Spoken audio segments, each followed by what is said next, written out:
জন্য আমরা আজকে মানববন্ধন করতে হয়। এটাই কি বৈষম্য আন্দোলন? এটাই কি আমরা চেয়েছিলাম? আমরা এটার জন্য আন্দোলন করিনি।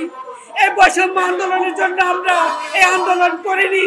আজকে আমরা অসহায়ের মতো রাস্তায় দাঁড়িয়ে তোমাদের কাছে ভিক্ষা চাচ্ছি। কেন আমরা এই ভিক্ষা নিব? আমরা এই ভিক্ষা নেওয়ার উপযুক্ত না বাবা। তোমরা ভালো থাকো।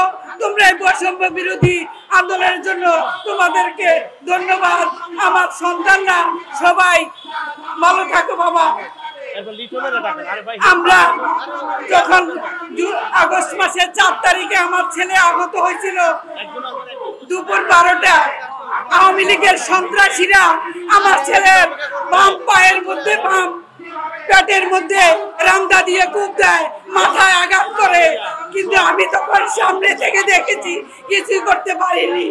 আমি জানতাম না যে 5 তারিখে বিজয় উল্লাস হবে। আমার ছেলে হাসপাতালের বিছানায় কাঁদছে। আমি আমার ছেলেকে ঘরে রেখে এসে আমি বিজয় উল্লাসে গিয়েছিলাম। কিন্তু আজও আমার সন্তানের কেউ খোঁজ নেয় নাই, কেউ খোঁজ নেয় নাই। আজকে আমরা বাধ্য হয়েছি এখানে উপস্থিত হওয়ার জন্য।